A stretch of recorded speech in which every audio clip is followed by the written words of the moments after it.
Today we have got some juicy stuff to talk about as we enter into Song of Solomon. So, let's do this.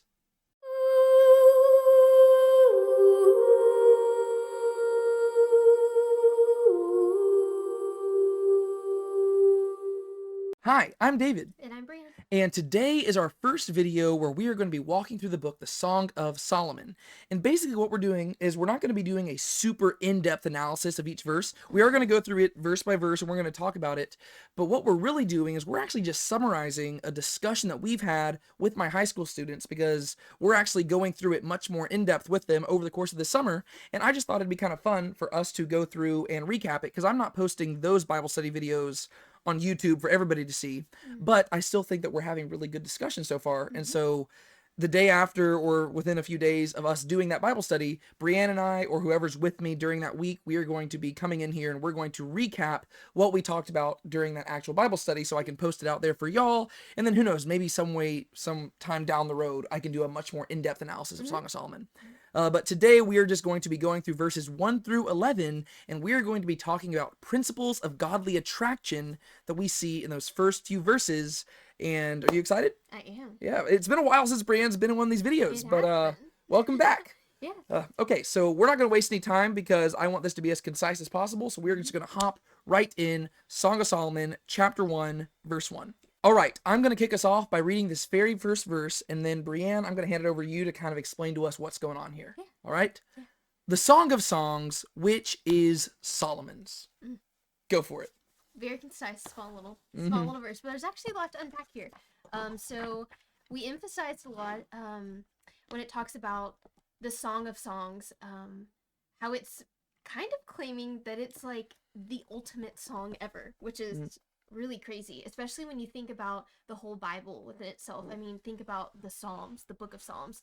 There's a lot of songs that are in there, and there's songs incorporated throughout Scripture, throughout all the different books. And so this first verse is saying that this song that we're about to read, the Song of Songs, is like the ultimate song. And so it shows that we should probably read it and be familiar with it and know kind of what it's saying because there seems to be a big importance behind it. And then we also talked about, it says, the Song of Songs, which is Solomon's. And we talked about how he probably knows the word better when it comes to like the original language. But we talked about how it could be like of Solomon, it could be to Solomon, it could be for Solomon. And so it's most likely that it's written about his relationship and that he wrote it. But there's kind of different interpretations that you can go with there. Yeah, so the Hebrew word there, I believe it's like le shlomo or something. Shlomo is the name for Solomon in Hebrew. And that little preposition le, people debate about it because it can be translated as a bunch of different things. And usually when there's more context, there's more to break down. But it literally, like just that little letter, le, like the L for us, it could be translated as to, of, about, for. So it could be written to Solomon by the woman. Some people argue that. It could be written for Solomon, as in King Solomon hired somebody to write this song. It could be written of Solomon, by Solomon. He could be the author of it. I wrote different suggestions right here. So he could be the benefactor, the author, the protagonist, the recipient. It could be any of those different things. And ultimately, people land different places. To me, the most natural reading is that he is the author. And because we did see that he wrote other books of the Bible, and we believe that he wrote those ones as well. And one other thing we talked about is the idea that it might feel kind of weird reading a book about godly romance written by the guy who is known for having 700 wives and 300 concubines. Right. Yeah. And one thing we kind of just talked about is that Solomon was not a perfect individual, and people will debate that maybe this was about his romance with his first wife, which I kind of like that idea. But ultimately, even if this is well after he has made so many failures and stuff like that, we have to realize that you don't have to be perfect. Like God isn't using perfect people to write these books, right? I mean, Paul was a sinner. Paul persecuted the church, yet he wrote books about how to build the church up and stuff, right? And so Solomon is not a perfect individual. David is not a perfect individual, yet David wrote most of the Psalms. And so I just want to point out the fact that even though Solomon didn't always live by his wisdom, he still was the wisest man to have ever lived. And so I just wanted to clarify that. And then going back to the Song of Song thing, In Hebrew, that's Shir HaShirim. And I do want to point out that this isn't the first video in the series. I actually did an introductory video where I gave you really all the background information on Song of Songs. Hence why we're just jumping right in and not doing any introductory stuff in this video. So if you want to go check that out, just go look early in the playlist. But we talked about how songs inherently are driven by passion, right? Like typically, whenever you look at the music that predominates our societies, you get to see what culture is passionate about. So we talked about like hip hop and rap music, and how usually a lot of that music nowadays is about women and sex and money and fame, and that's because that is what that culture really values. Whereas if you look at country music, you get to see that that music is usually about heartache and your parents or trucks or beer or your land or your tractor, and it's because that's what that country values and they're passionate about. And so songs inherently bring out in us what we're passionate about, because that's usually why we put things to music, because whenever words themselves won't satisfactorily convey what we're trying to say, we usually put it to music. And this is the song of all songs. And so if songs tell about what we love, then the song of all songs written in the Bible, which is the book of all books, should probably talk about the love of all loves. And quite fittingly, we see this being a story about the perfect love between a man and a woman, which therefore also paints the picture of the love between God and his people, right? And so that's just something I want to point out. This is literally a divinely inspired love song, which is really, really neat, I think. And so just from the very first verse, you're already, hopefully your attention is drawn because you're like, wow. There's a lot of weight to it. Yeah, because people, like, we love music inherently, and especially in Jewish culture, they love music. Absolutely. And this is not just saying it is a song. It's not just saying it's a love song. It is the song of songs. Jesus is King of Kings, Lord of Lords. The place where God dwelt was the Holy of Holies. This is the song of songs found in the midst of the book of books, which talks about the love of loves, inspired by the God of gods to the King of Kings. It's like, what? This should draw you in to where you're like, I want to study this book. Which leads us into, do you have anything else you want to say about the first verse? Oh, no. Okay, cool. Could you read verses 2 to 3 for me? Because basically, I talked about this in the introductory video. Basically, how this whole song is formatted is that it's basically just a script, right? And dialogue. It's a dialogue, and you don't really get to see who is talking. You kind of have to piece that together, and that's why I've highlighted things in here, and you can see the color coding at the bottom there. To where I've tried to highlight when there's masculine nouns and feminine nouns and stuff like that, because it helps you figure out who's talking here. And if you're reading in your Bibles, sometimes the translations will put he, she, chorus, friend, stuff like that. But the original Hebrew doesn't have that. And so I don't have that stuff here because we're just going to use our best interpretation to guess at that. But it seems like the woman is the one who begins speaking. And could you read verses 2 and 3 for us? Absolutely.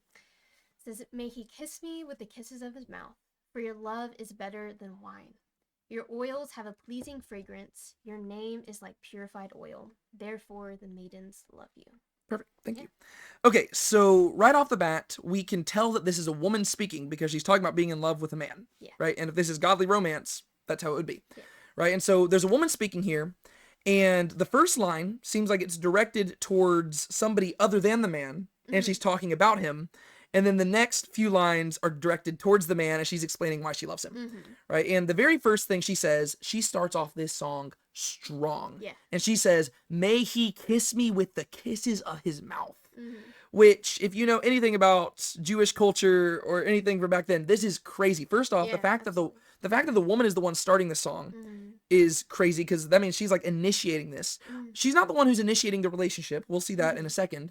The man is the one doing that, but she's the one initiating the song, and she's not starting gentle, right? This is a song that immediately propels you into like the midst of this very like sensual imagery, and she is in love with this guy, and she says, "I want nothing more than him to just like plant one on me. I want him to kiss me." And that's not saying that at this point in their relationship they are kissing. No.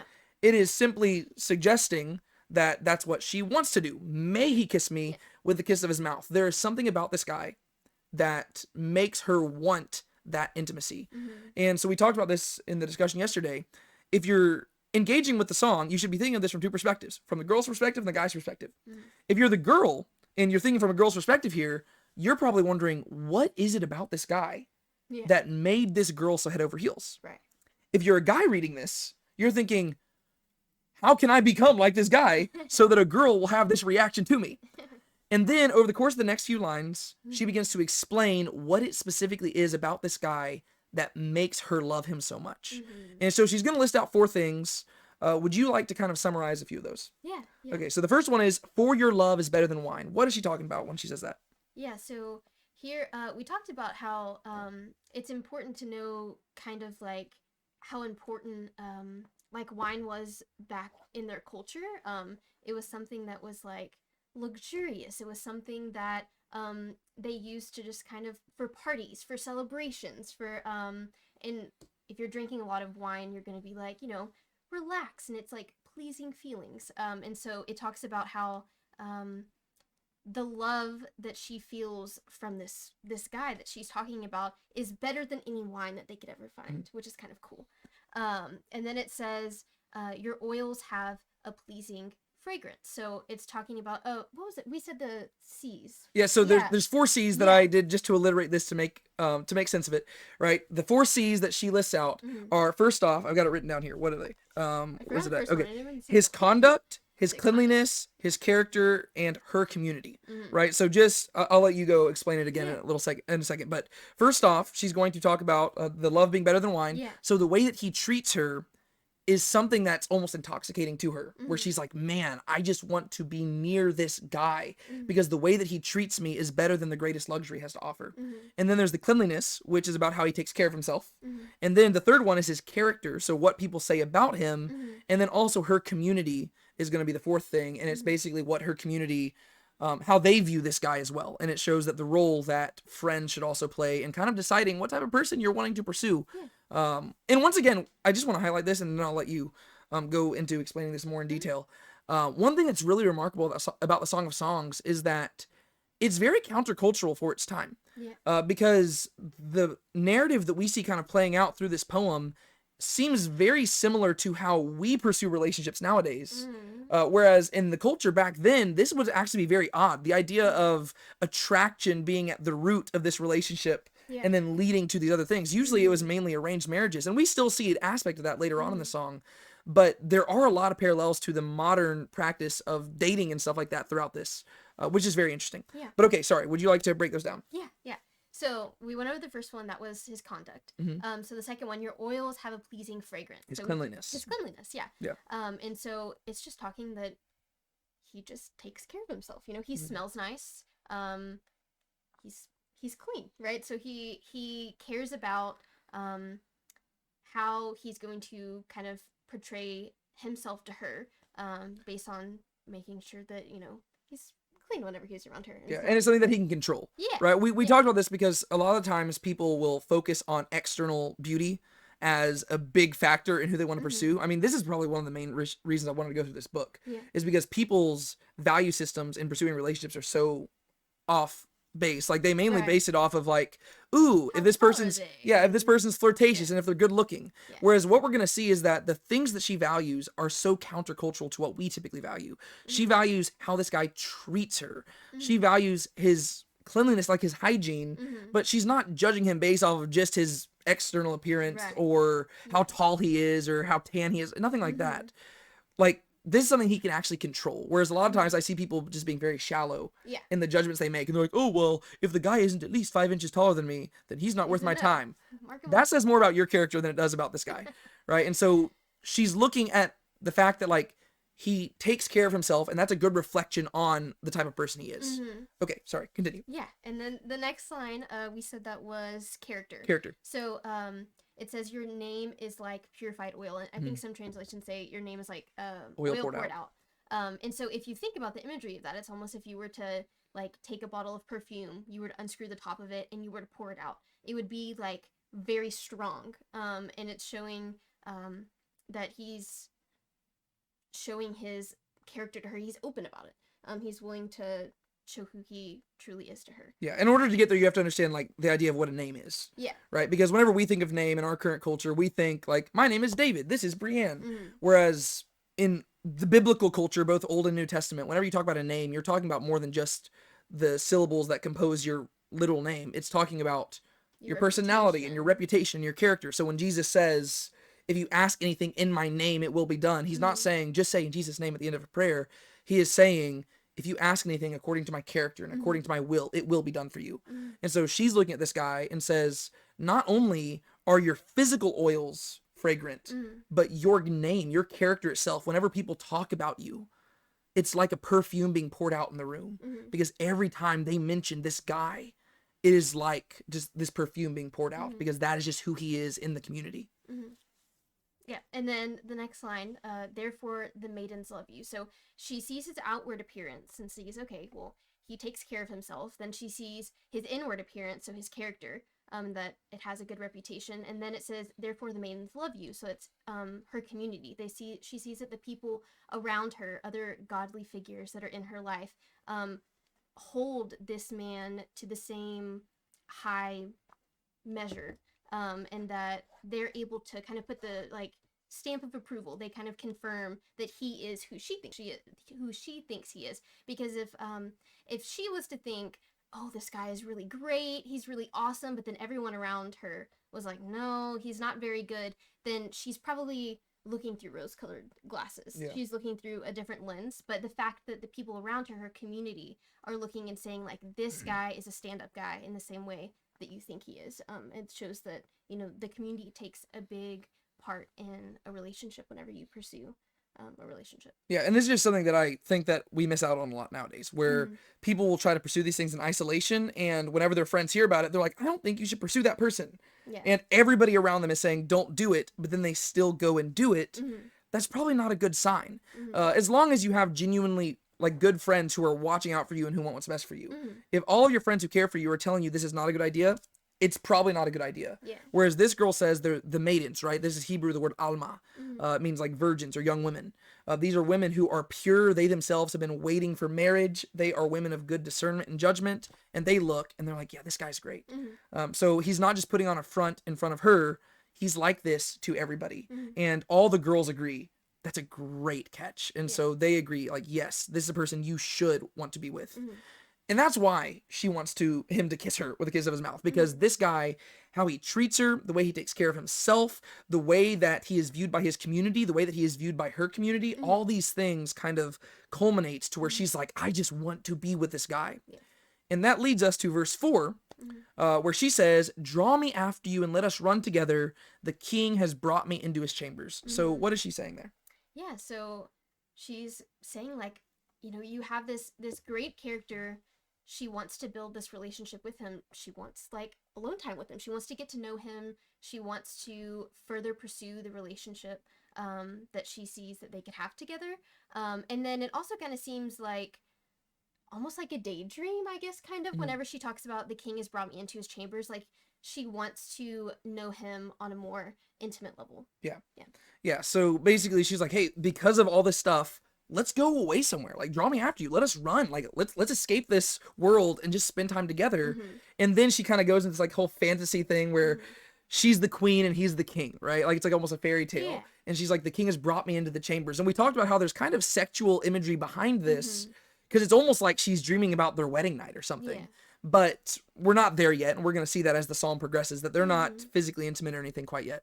But she's dreaming about that, and it's the idea of that he is giving her that greater insight to himself that she was yearning for. And then we get these final little lines of verse 4, where her friends speak up. This is presumably the same maidens from before, the ones who approved of this relationship, and they respond and they say, we will rejoice in you and be glad.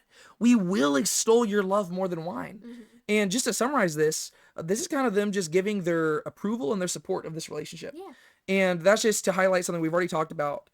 One thing that we see again and again throughout the song is how involved their friends are in this relationship. Yeah. So Cool. this relationship is unique at this time period because there is like attraction and stuff involved in the courtship process. It's not just like, you know, like, oh, I'm going to go marry that person. Like there is this desire here, but they're not doing it in isolation, and they're avoiding the temptation because they have friends actively involved in this who are supporting them along the way. And they're saying, we approve of this relationship. We're going to rejoice in you and be glad. And it seems like they might be more specifically talking about the man here. Yeah. We rejoice in you and what you're doing because of how you're making our friend feel. Right. And we're going to extol your love more than wine. And so they're rejoicing in this relationship more than wine, just as she rejoiced in his love more than wine. Right.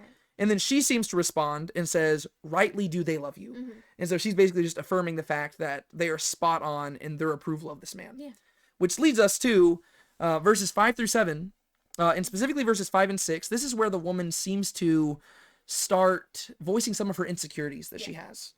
And so maybe, would you like to read verses 5 through 6 for us? Yeah. It says, I am black but lovely, O daughters of Jerusalem, like the kins of Kedar, like the curtains of Solomon. Do not look at me because I am swarthy, for the sun has burned me. My mother's sons were angry with me. They made me caretaker of the vineyards, but I have not taken care of my own vineyard. Thank you. So this is something that, if you watched our intro video for this whole series, I kind of described the girl as like a Cinderella type figure. Yeah. And this is where we see that, because we kind of see that her backstory seems like she's kind of been abused and misused a little bit by her family. And she's got some insecurities about that, specifically in regards to her skin. And in order to understand this, you have to realize that basically our culture nowadays is totally flip-flopped to what it was back then. Whereas nowadays, whenever we think of people who are tan, that's what we think of when we think of beauty. Right. We think tall, dark, and handsome. That is beauty. And that's because usually the people who are tan are the people who have enough luxury and privilege to go spend time outside laying out by the pool and everything. Whereas the people who are usually pale and stuff, we usually associate with them being inside having to work. Whereas back in the day, it was flip-flopped to where if you were a woman especially, and you were tan, that suggested that you were probably poor. Because you weren't able to just be inside taking care of the household. You were actually having to do manual labor outside. And so really our cultures have been totally flip-flopped. And this girl's insecure about the fact that she's dark. And so she says, I'm black but lovely, right? So her skin is darkened, and we're going to see it's because of the sun. Her skin is darkened, but at the same time, she doesn't let it define her, right? So she's still like, yeah, I'm dark, but I'm still lovely, right? It's not like... It's not consuming. Yeah, it's not consuming her. She's aware of that. She's insecure about it. She's voicing this to her friends, oh, daughters of Jerusalem. And she compares herself to the tents of Kedar, like the curtains of Solomon. Just think royal colors, right? These are... It's not just like a slight sunburn. It is very sunburnt. And she says, don't look at me because I'm swarthy, right? So don't define me by this sunburn I have, even though she's insecure about it. She doesn't want people to define her by this. She's just being honest in the fact that this is something she's insecure about. For the sun has burned me. And then she explains why. My mother's sons were angry with me. They made me caretaker of the vineyards, but I have not taken care of my own vineyard. And so we've got the idea that these are her brothers, or maybe even her stepbrothers. That's why they're called mother's sons. And apparently they were angry with her for some reason, and they decided to take it out on her. And rather than themselves taking care of this physical vineyard like they should have, they made her go do it. And so she had to go do this manual labor outside. And as a result, because she sacrificially gave herself for the sake of her family, she has this insecurity. Right. And so she's a really, like, we see that she's a really great and upstanding individual. But the result is that there's certain things that she's insecure about because she was so focused on taking care of her family's vineyard, physical vineyard, she wasn't able to take care of her own metaphorical vineyard, which is reference to her body. Right. So she took care of their vineyard, but not her own. So she's sacrificial in her love, and that's really great, but it has resulted in some insecurities on her part. And so this just, it gives us insight because the man's going to finally speak up in a few verses, and the way that he talks is going to be like a soothing balm to her because everything he says is specifically spoken to like remedy the insecurity that she has. But before that, she's going to ask the man a question. And she says, tell me, O you whom my soul loves, where do you shepherd your flock? Where do you make it lie down at noon? For why should I be like one who veils herself beside the flocks of your companions? All right, so what is she saying there? She's wanting to know, well, we find out that he's a shepherd. So before we didn't really know what he did. So we see that he has a flock and he's a shepherd. And so he's going to be out in the pastures, walking his flock around. And she's wanting to know, hey, where can I find you at? I want to get to know you. I want to be able to talk with you. Where can I find you at?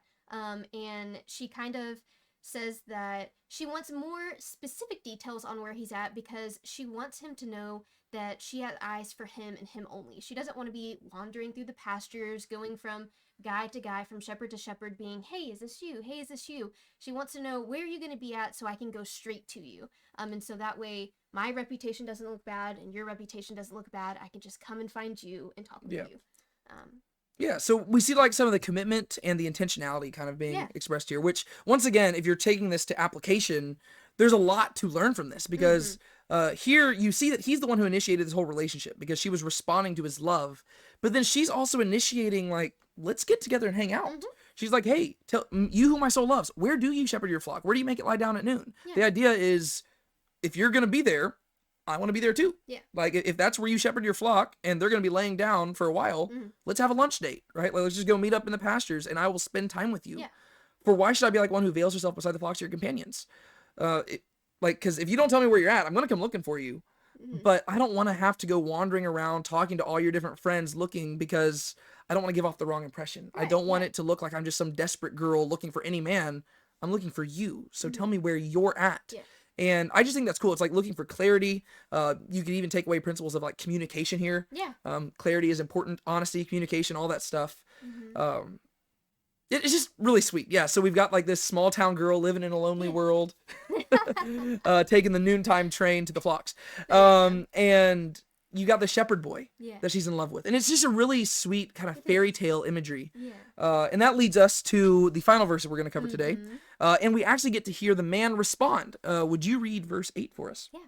If you yourself do not know most beautiful among women, go forth on the trail of the flock and pasture your young goats by the dwellings of the shepherds. Okay, so he responds in what I would say is a very flirtatious manner. Absolutely. He said, so basically she's been asking like, hey, where are you going to be at noon tomorrow?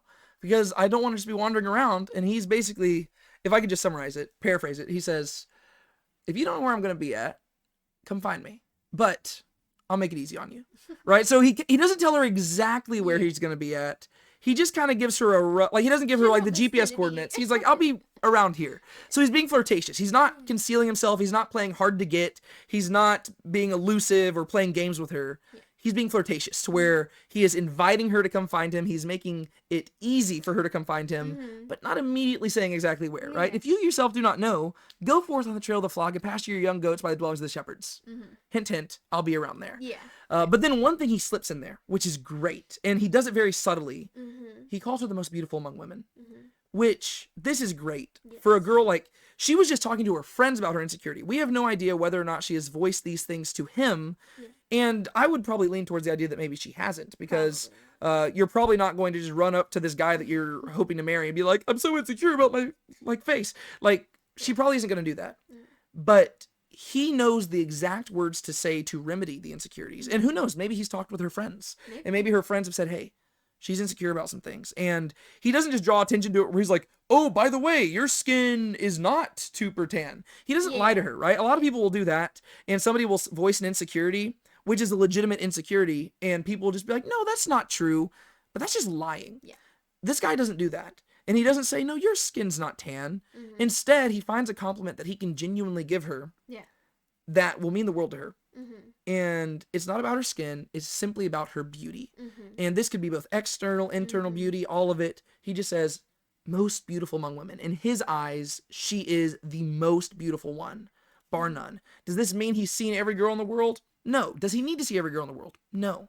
Because she's the only one that he has eyes for. And so he makes it clear, regardless of how she feels about her appearance, to him, she is the most beautiful among women. And then he keeps talking. To a mare of mine among the chariots of Pharaoh, I compare you, oh my darling. Your cheeks are lovely with ornaments, your neck with strings of beads.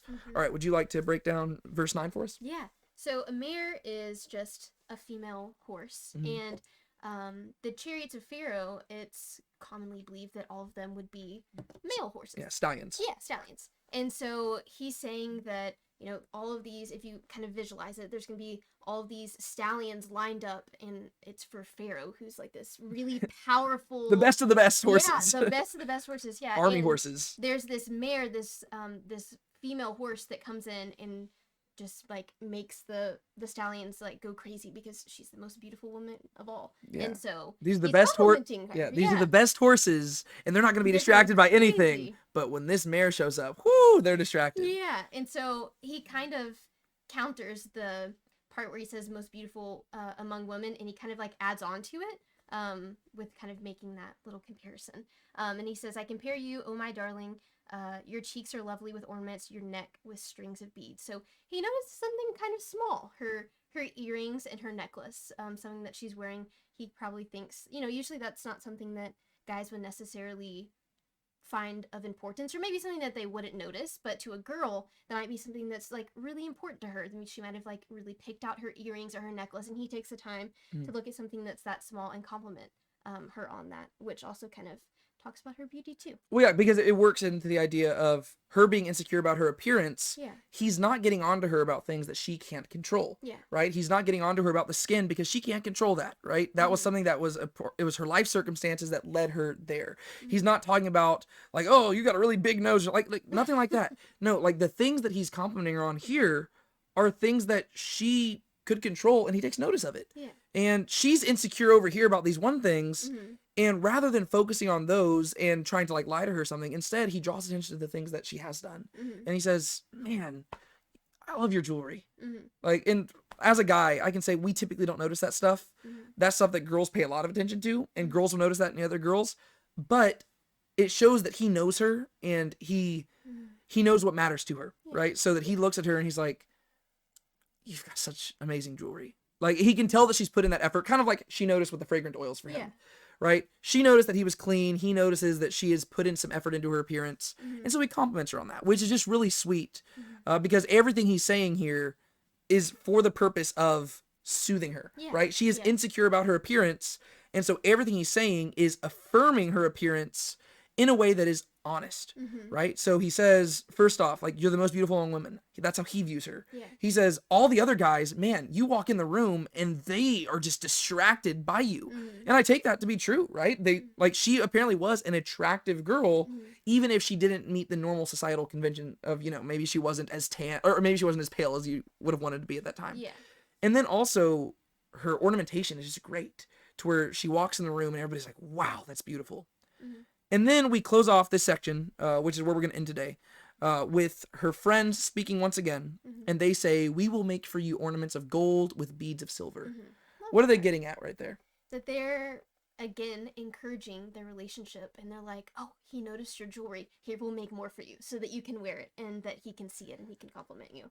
Yeah. So it's really sweet because you see that they have a very integral role in their relationship and in encouraging her and encouraging both of them. So yeah, the friends play a very, like you said, encouraging role in all this, to where they see this couple, and that's just something that's really sweet. It's not the same as, I've seen a lot of couples where people be like, oh wow, you're attractive and you're attractive, y'all will make beautiful babies one day.